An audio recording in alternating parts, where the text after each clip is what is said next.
मनीष मल्होत्रा और शाहरुख खान के सेट से जुड़ी ये पुरानी पर बहुत ही इंटरेस्टिंग कहानी फिर से सामने आ गई है, जहां डिजाइनर मनीष मल्होत्रा खुद बताते हैं कि एक टाइम ऐसा भी आया था जब उनकी बोलते ना फराह खान से इतनी बड़ी टक्कर हो गई कि वो बोलते ना गुस्से में सेट को छोड़कर सीधे चले गए थे। और बाद में फराह ने उनकी कॉल्स तक नहीं उठाई थी। उस वक्त फिल्म की शूटिंग फुल बोलते ना स्विंग मोड में चल रही थी, एनर्जी हाई थी, लेकिन क्रिएटिव जो डिसएग्रीमेंट्स हो गए थे वो इतने बड़े हो गए थे कि एटमॉस्फेयर पूरा गर्म हो गया था। फराह एक सीन के लिए एक स्पेसिफिक कॉस्ट्यूम लुक चाह रही थी, जबकि मनीष का विजन कुछ और ही था।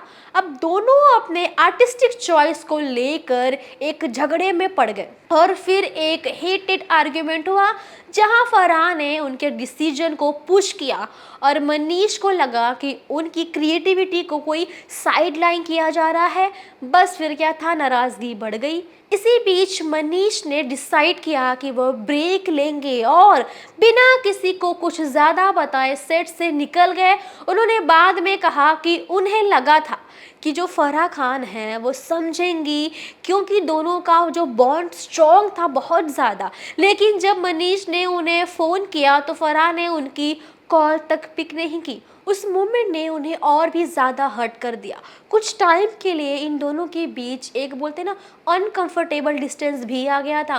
सेट पर लोग कंफ्यूज थे, टेंशन फील हो रही थी और एसआर के अपनी यूजुअल चार्मिंग स्टाइल में बीच के मोड में हल्का करने की ट्राई कर रहे थे कि कुछ तो ठीक हो जाए। बड़ी कोशिश की है कि मूवमेंट ठीक हो जाए, पर कुछ दिन बाद जब इमोशन सेटल हुए तो फराह और मनीष फाइनली बैठकर कामली इस पर बात किए। और बात जब कर पाए तो जितनी मिसअंडरस्टैंडिंग थी वो क्लियर हो गई और दोनों ने रियलाइज किया कि प्रेशर और डेडलाइंस के बीच कभी कभी ईगो और स्ट्रेस आगे आ जाता है, लेकिन दोस्ती और जो म्यूचुअल रिस्पेक्ट सबसे ऊपर होना चाहिए और वो होती ही है। मनीष कहते हैं कि फराह उनकी क्लोजेस्ट इंडस्ट्री फ्रेंड्स में से एक है और आज भी अगर क्रिएटिव आर्ग्यूमेंट हो तो सोचो दोनों हंसकर सॉल्व कर लेते हैं, इस बार झगड़े तो नहीं होते हैं। ये जो इंसिडेंट बॉलीवुड के बैक स्टेज रियलिटी को दिखाता है, जहाँ ग्लैमर सेट के पीछे भी एक बोलते हैं ना इमोशनल क्लैशेस भी होते हैं। लेकिन प्रोफेशनल्स अपनी दोस्ती और टीम वर्क को कैसे बैलेंस करते हैं वो भी इस तरह से समझाने का तरीका था, बताने का तरीका था। आगे जो दिख रहा है पर्दे पे वो अलग दुनिया है, जो पीछे हो रही है वो अलग दुनिया है। पीछे की दुनिया बहुत ज़्यादा ही कॉम्प्लिकेटेड होती है और ज़्यादा ही स्ट्रगल से भरी होती है, क्योंकि पीछे अगर कुछ भी गड़बड़ है तो आगे भी गड़बड़ पक्की है। तो पीछे गड़बड़ ना हो इसीलिए ऐसे बोलते हैं ना, जो हमारे प्रोफेशनल्स हैं वो कैसे डील करते हैं, ये मैसेज इसीलिए था, वो बताना चाहते थे कैसे उन्होंने डील किया, कैसे अपने आप को समझाया, एक दूसरे के सामने रखा खुद को, और ईगो क्लैशेस कैसे हैंडल किए जाते वो भी समझाया।